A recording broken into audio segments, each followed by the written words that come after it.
What's up everybody, welcome back to the channel and another Outriders video. Today we're going to look at a popular archetype for Firepower Trickster that's been gaining a lot of traction for a whole bunch of weeks already. I've been struggling to get the pieces to put it all together, but I finally managed to do it, and this is of course Pump Action Firepower Trickster. Now I'm going to level with you. Generally speaking, I prefer AP builds to firepower builds. Those of you that are fans of the channel will know that I prefer builds that use skills instead of the actual weapons, and therefore that's one of the reasons why I prefer the pyro class. And then further on compounding this issue is the fact that in terms of firepower builds or firepower classes, Trickster is probably the one that I like playing the least. Now definitely this build is super potent, and you're able to rack up some seriously high damage numbers if you play it correctly, but in all honesty, I didn't have as much fun playing this as I do AP Trickster. One of the challenges of this build is the fact that by default it performs perfectly fine, and if you just play it like standard Firepower Trickster, in other words, you've got your pump action shotgun, you ramp it up a little bit, you activate your twisted rounds, you try to get as many crit hits as you can, you jump around with Hunter Prey to reload your weapon, and you just basically mow your way through the enemies. The build performs perfectly well. However, where the build truly shines is if you start playing into the weird kind of mechanic that it works here with some choices that we have in the PAX tree, and therefore setting up these massive sort of like encounters where you hit a whole bunch of enemies with a Venator's knife, and then you shoot one of the weak enemies, and that actually shares the damage through to a tough enemy, thereby killing that tough enemy. Now again, this requires some setup, it requires some playing, and honestly for me, it's I don't want to approach every single encounter, every single fight like that. So it was important for me to make this build work even if you don't do that. So if you want to see these amazing, you know, like 1-shot, 2-shot, 3-shot kills, then there's a combo that you'll play around, which I will explain when we talk about skills and rotation. However, if you just want to play this as straightforward Firepower Trickster, you will do just fine due to the fact that we are running terminal velocity, so we're getting some fantastic ramp up there as long as you keep moving. We've got Hunter Prey to avoid damage and essentially move around the battlefield while reloading our weapons, and we've got Venator's Knife to debuff enemies as you shoot them. I would say this is a fairly difficult build to play, especially to master, just simply due to the fact that your battle awareness, your awareness of your surroundings needs to be very good. You always need to be aware of where the tough enemies are coming from so that you can make sure to hit them with Venator's Knife so that you can pull off the combo, or at the very least debuff them so 1 or 2 or 3 shots from your pump action will kill them. Now, generally speaking, Trickster Firepower is also one of the more difficult firepower classes to play, just simply due to the fact that especially when you lean into shotguns, you are always engaging in close range, and you are Hunter Preying into a group of enemies, and you have to deal with those enemies fairly fast, otherwise all of them will turn on you and you will take a lot of incoming damage. Now, to circumvent this problem, I've added quite a few defensive options, I would say, to the armor, and also mods to the armor. But as you get better at playing this build, as you get better at playing this archetype, you can start peeling some of those mods back and actually replace them with offensive mods, which will help your damage profile and just help you kill enemies faster. As is a given with Outriders, a strong offense is generally a very good defense, and stuff that's dead can't kill you back. So getting to learn how to play this exactly and making sure that you don't get caught out in the open, because a trickster caught out in the open with all of the skills on cooldown with no shield is generally a dead trickster.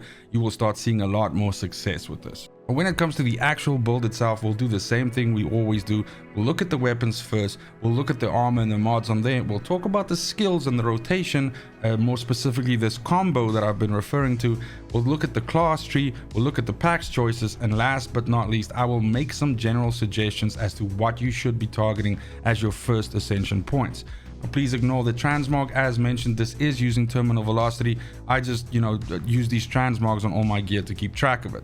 Now, when it comes to weapons, you're going to be looking for 2 pump action shotguns.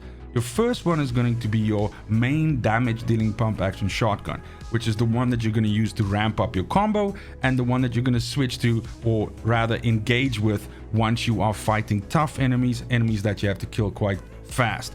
A good example of this would be, for instance, the second Arbiter in Trials, or any red bar bosses. Now, your other pump action shotgun is basically going to be the shotgun that you use to move around in expeditions and clear enemies as fast as possible. The simple reason for this, and the reason why we don't just use one shotgun to rule them all, is because we want the right collection of mods on either which one, which will help us either deal a lot of damage to a single target or share a lot of damage to multiple targets. Even though our abilities, or rather our skills, also do this, it's a good idea to also lean into this with your mods. So for my boss killing, for my main damage shotgun, I use an anomaly effigy which rolls with concentration blast. I have Dark Sacrifice modded onto this, and my apocalypse slot was anomaly or ultimate anomaly surge. Now basically this means that, first of all, criticals are super important with this build, and this is also why it's so difficult to play this, because you have to be good at landing crits. Can you do it by just bodying everything? Sure, but your clear time will severely suffer as well as your damage. So especially due to the fact of some of the mods that we're using on the armor, you have to start getting good at hitting those crits with the pump action shotgun. Now the good news is the Trickster has a lot of tools in the toolbox to essentially help you land those crits easier, where it comes from slows, for instance, produced by Venetus Knife or something like that. But generally speaking, you kind of gonna have to get good at this move of like hunter preying onto something, which means you land behind it. Now at this point in time, yeah, sure, if it's a weak enemy, you can just shoot him in the back. You're gonna get extra damage because you're shooting him in the back, and he's probably gonna die from one shot. But if it's a boss, a captain, an elite, or anything like that that can take more than 1 or 2 or 3 shots, what you're gonna have to get good at is hunter preying in behind something and then kind of like rolling out behind it or moving out behind it so you can whip around and you can get the crit spot. Now again, this is the primary shotgun, and this is the one meant for dealing primary damage to bosses, red bars, anything like that. Your crowd clear, your shotgun that you're going to be using whenever you're just basically mopping up trash and you're moving from one side of an expedition to the other side, is going to be an Enoch's Blessing with Dark Sacrifice, Gravedigger's Frenzy, and Ultimate Damage link on. Now, I think there's a couple of other different combinations of mods that you can use here, but I've been seeing a lot of good success with this, simply due to the fact that Dark Sacrifice obviously ramps your damage. Gravedigger's Frenzy says that critical shots increase your critical damage by 30% for 3 seconds. So it means as you're moving through a group and you're hitting a couple of crits, it means your follow-up crits are just going to deal that much more damage. And then Ultimate Damage link is just fantastic, because whenever you shoot into a group, it links 4 enemies and it shares weapon damage and anomaly damage between those enemies, and it's also on a super low cooldown of 1 second, so you can constantly essentially have this up as you're whittling away at groups. Now pistol doesn't really matter, and also the other thing of course is because this is a firepower build, because it is a rounds build, you also have to keep in the back of your mind twisted rounds maintenance. So the point is, of course, when you switch from one shotgun to another shotgun, you drop your twisted rounds. Now while twisted rounds is on a semi-decent cooldown, so it's not, it's not too long that you have to wait, it is however a damage loss for you, so you have to plan the battles out correctly. So if you are working your way through a bunch of trash, it's fine to use the Enoch's Blessing, but you have to know at which time you should be switching over to your main boss weapon and then essentially getting ready to deal damage to a massive enemy. Now I will say this, generally speaking, and this is just the honest truth, the only time I actually use this anomaly effigy is when I fight in the trials, more specifically when I fight arbiters. It's the only time I use it. The rest of the time, by default, I have this Enoch's Blessing on with Ultimate Damage link, and I just roll with this. This does more than enough damage. This deals more than enough damage due to the fact of how you're stacking your other damage, mods on there from your armor and Dark Sacrifice to deal with all of the trash in expeditions, as well as any captain or elite that essentially comes from that. And that includes red bars in expeditions as well, like Dr. D, for example. And when we get over to the armor itself, as mentioned, this uses Terminal Velocity. Terminal Velocity suits this build extremely well for 2 reasons. First of all, obviously it's a firepower set, and its set bonus heavily increases your weapon damage as long as you keep moving. And secondly, the mods which roll on this set are very good as long as you roll away from the borrow time mods, because of course we don't use borrow time on this set. Now, first and foremost, let's just discuss what Terminal Velocity set bonus actually does. This says that activating movement skills, rolling, sprinting, and having borrowed time active during combat generates an anomaly velocity that boosts your weapon damage up to 80%, and it decays over time as you aren't doing any of these things. Now, additionally, your roll is replaced by a phantom dash, allowing you to pass through enemies. Now, we don't use borrow time, again, as mentioned on this build, so you're gonna have to be rolling, you're gonna have to be sprinting and all of that to build up this anomaly velocity charge. You're not gonna be able to lean on the fact that you can use borrow time.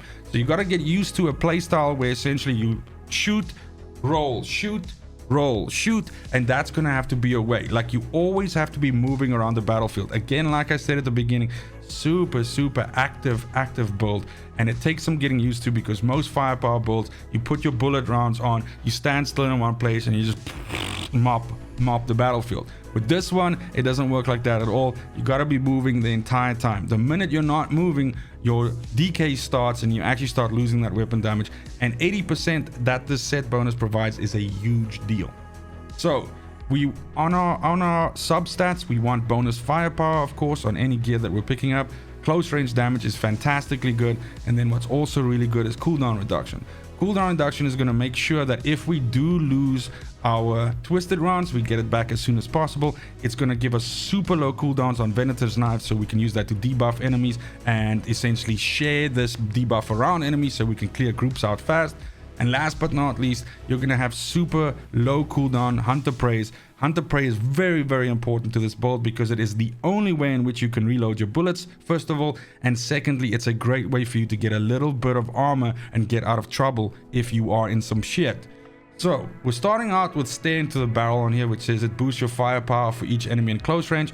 Now this works very well with the style of play that we see here, because you are hunter preying often into groups of enemies. The minute you hunter prey into a group of enemies, you get all this additional firepower, which helps you deal with those enemies quicker. Personal space, even more so, we are stacking close range weapon damage, because shotguns are close range weapons. That is where you're going to be dealing your damage from. So you want to be front loading as much additional damage onto the close range weapon damage stat as you can.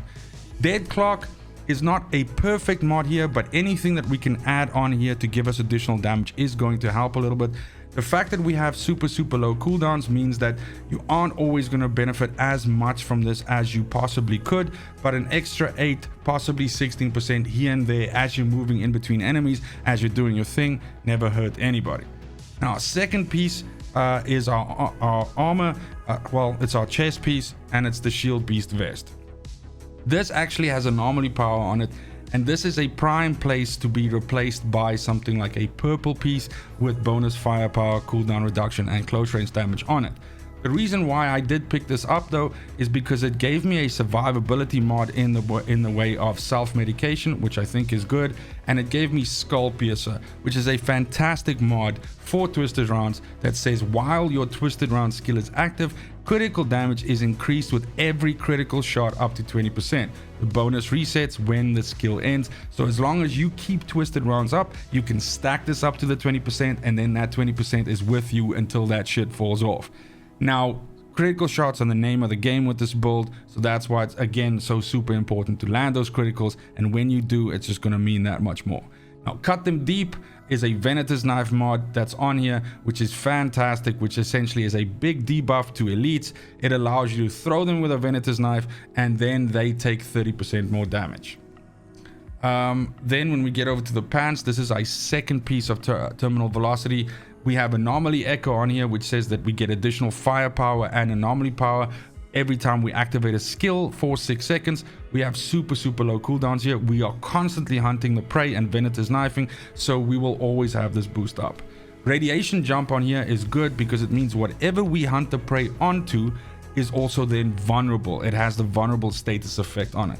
This is good because a lot of the times you will whittle down the trash and everything like that, and the only thing that will be left is a tough enemy or a boss if you haven't pulled off the combo and shared the damage and basically killed him that way. And so this way you can also apply vulnerable to that enemy.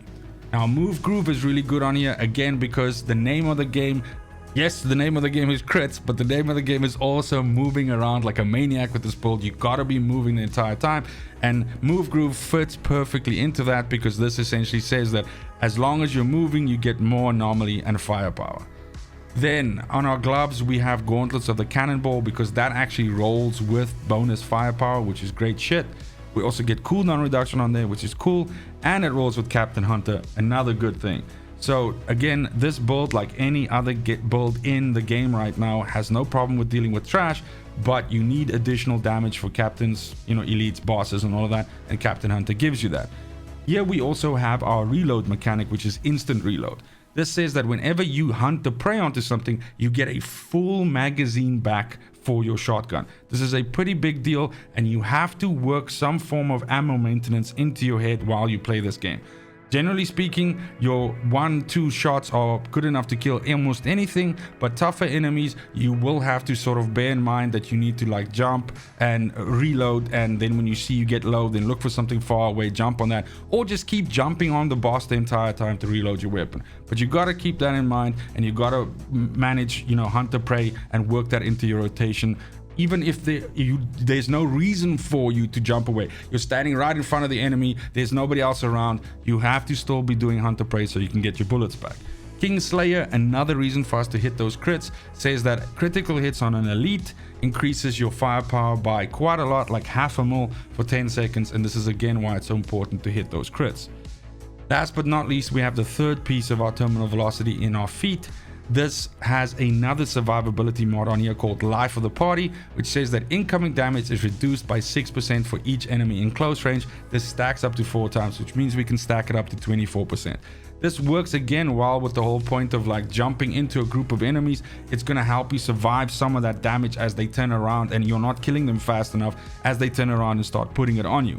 As you get better with this build, this is one of the mods that you can potentially look at replacing or shifting out. Buckshot shells is really good for us because of course we're using shotguns, so we get additional damage with shotguns. And then last but not least, we have sharp eye on here again, just further on emphasizing the fact that we should be critting as much as we can because we get additional firepower, and this actually stacks up to 3 times as well, which also equals to about 0.5 mil of firepower if you get all 3 stacks going. Skills. So first and foremost, obviously we're using twisted rounds. It is a firepower build and it is a rounds build, so we're using twisted rounds to increase our firepower, and we're using Venator's knife as a debuffing tool and a way for us to slow down enemies and control the battlefield. And last but not least, we're using hunter prey as a way for us to get out of shit, as a way for us to ambush enemies, and also as a way for us to reload our weapon. Now you'll notice the cooldowns are stupid low. Even if you lose twisted rounds, you only have to wait about 11 seconds to get it back. Your Venator's knife is on less than 4-second cooldown, and your hunter prey is basically on a 4-second cooldown. So you have access to hunter prey and Venator's knife almost the entire time. Basically, as soon as you do it, it's almost ready to come off cooldown again. So you have to constantly be throwing these knives out, moving around with hunter prey. Again, like I said, this is one of the things that's a little bit tiring about this build, is generally speaking, comparing it to something like, let's say, Technomancer firepower. You kind of stand in the back, and every once in a while you cold snap and you just make sure that you hit some heads, and then you move from room to room. This plays differently, and you got to be jumping around like a crazy person. Essentially, this to me plays like Nightcrawler with a fucking shotgun. That's the best way I can explain it. Now the rotation, as I mentioned here, and the way to pull off the combo is as follows. I will explain it now, but it'll make more sense to you once we talk about some of the choices in the PAX tree. But the main point here is Venator's knife allows us to debuff a bunch of enemies. It's a deception skill, and specifically when it comes to in the PAX tree, if we go here and we look here, we'll see that when we lean into the bottom here, we have 2 mods here, one called Goals Beyond Understanding and the other one called Meticulous Schema. Now Goals Beyond Understanding says that damage done to elites tagged with a deception skill has a 25% chance to be increased by 200%. That means that when you throw a Venator's knife at a captain or elite, the next shot you do on them has a 25% chance of having its damage boosted by 200%. But that's not all. What is very important is how we play around Meticulous Schema as well, which says that 200% of killing damage on enemies tagged with deception skills divided among other tagged enemies. Now, in my testing of this can sometimes be very inconsistent, and sometimes it can do stupid things where you literally delete a boss instantly. Now the point here is that generally speaking, the setup that you're looking for is 2 or 3 weak enemies running around a boss or a enemy with a huge amount of HP. You throw the Venator's Knife at that group and you make sure that the target, the weak enemy that you're going to shoot at, is tagged by a knife, and you make sure that the boss, the enemy that you want the damage to be shared with, is also tagged by the knife. At this point in time, when you crit and shoot the weak enemy, it will share 200% of that damage with the boss, with the rest of the enemies that have been tagged by the Venator's Knife as well. Now, again, what your best possible situation here is that you have one weak enemy and the boss, because then it's not shared by multiple. When you kill the weak enemy, all of that additional 200% damage is dumped onto the boss, and that's when you'll start seeing amazing clears. Now, does this mean that you always have to play this way to kill enemies? No. But if you want to be clearing super fast and you want to be seeing those huge, 200 million, whatever the hell, massive damage numbers that you see on there, I think people have posted billions, if I'm not mistaken. But that is what you're going to have to get used to, and you're going to have to play around this. But that is how you're able to do that. So getting back to the skills, the rotation is you can ramp up yourself a little bit with twisted rounds, but the point is you activate your twisted rounds, and from that point on, you are watching the battlefield. As soon as like a chunky enemy and a bunch of small ones come out, you throw a Venator's Knife over there and you hit one of the small enemies, and it shares all the damage with the rest of them and possibly kills that boss outright. If that seems like too much effort for you, you can also just play this build super straightforward, and that is you activate twisted rounds, you move through the battlefield, you throw as many things with Venator's Knife as you can, and you just pop them one at a time with the pump action shotgun as you roll around and as you hunt the prey to reload yourself. And when it comes to the class tree, and let me go ahead and remove my face here quickly, we of course going top because we want as much additional weapon damage as possible. So again, when we move along the track here, we're getting ourselves some armor piercing, we're getting ourselves some close range damage. We absolutely pick up Shotgun Master because we want that additional damage from using shotguns. We also get ourselves Disruptive Firepower here that says that whenever you activate a deception skill, you ramp up your weapon damage by 35% for 8 seconds. Now of course, Venator's Knife is your deception skill of choice, so there you go. Then also we have Outrider Executioner down here that says activating movement skills. Does kind of like the same thing, also gives you 35% weapon damage for 8 seconds. And of course, Hunt the Prey is a movement skill, so this way we can always make sure that we have buffs active. We also move down here. Now, Unforeseen End is good because essentially this says that when you shoot enemies from behind and they're not aware of you, then you are dealing additional damage to them. Now there's 2 of these nodes here, and that means that by default you can deal 40% more damage to enemies if they have their backs turned to you, which they have once you hunt the prey them. So this is a good way for you to deal with trash, and oftentimes you can hunt the prey a captain or something and just blast him in the back and he's dead. Now we also have Bounty Hunt on here, which increases our damage against elites. We do get ourselves Oddity Summation, which increases our magazine size by 50%, which is fantastic. That means that we can hunt the prey less to make sure that we're always topped up with ammo. And we absolutely pick up Cold Calculation, which says that every enemy in close range increases our weapon damage by 8%. Again, just helping us in those situations where we hunt the prey into a group of enemies and we're able to just get all that additional damage. Now we kind of already spent a little bit of time looking at the PAX tree. Let me get the camera back on, but just covering it again quick. Trigger Man here just gives us additional damage for every skill on cooldown. Our skills come back off cooldown quite a lot, so make sure to use them and you'll be able to squeeze a little bit of additional damage out of Trigger Man. Now Lies Deception here says that activating deception skills grants you 15% shield for every 1 second for 4 seconds. This means every time when you throw out Venator's Knife, it's basically ticking up your shield and giving you some survivability. And this is every 1 second for 4 seconds before it restarts again. And your Venator's Knife is on a lower than 4 second cooldown, so you can constantly be having this shield flowing in as long as you are mindful of always throwing out Venator's Knife. We do have fail-safe protocols here for when everything goes tits up and you have a problem and you're about to die, your health dips below 30%, then you get a 50% shield and a 20% damage mitigation effect for 3 seconds, and this can trigger every 10 seconds.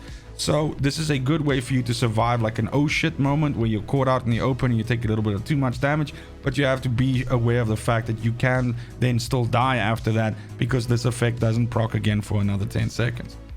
Now, goals beyond understanding and meticulous schema I've already explained, and this is essentially what allows you to do these weird things with Venator's Knife. Now, what I've also observed is that there is sometimes an interaction where For instance, you throw the Venator's Knife in the way that I explained it before, and so now when you shoot the weak enemy, Meticulous Schemer is triggered and that damage is shared, and then you're lucky enough to proc into this 25% additional damage to an enemy because he still has the Venator's Knife debuff on him. The boss still has the Venator's Knife debuff on him, and he hasn't taken any damage from something else, and so then this even then increases that damage by another 200%, and that's when you start seeing weird things happen, like you shoot a weak enemy and the boss just fucking keels over and dies. Now, last but not least, Ascension Points. Obviously, your first 10 points, generally speaking, always goes to anomaly damage. That's because anomaly damage is not the same as anomaly power. This is flat damage increase across the top, and this is just an additional damage layer for your character. Now, next, if you want to push up your damage more for your character, you absolutely need to be looking at picking up weapon damage and picking up close range damage. But then cooldown reduction is fantastically good here as well. Again, just getting your Venator's Knife and your Hunt the Prey as low as possible. And you can absolutely increase your damage profile against elites here, as well as your, defenses against taking less damage from them. And last but not least, further survivability if you choose to not go the route of the defensive mods that I'm using, is you possibly need to look at picking yourself up some additional health and some additional armor. And that right there is going to be it for the video as well as the build. Thank you so much for watching, especially if you made it this far. Let me know how you would change things with this build and what you would swap around, how you would improve it, which other mods you would rather use. If you've been using this, what kind of damage have you been posting with it, and has it impressed you? Is it a way that you enjoy playing the Trickster, or like me, do you rather prefer playing with AP, aka with the skills, instead of using weapons? Either way, thank you again. It's just super important to me that you have a fantastic morning, afternoon, and evening wherever you are in the world. And until next video, fucking cheers. They want the best of me now, best of me now, best of me now, best of me. They want the best of me now, best of me now, best of me now, best of me.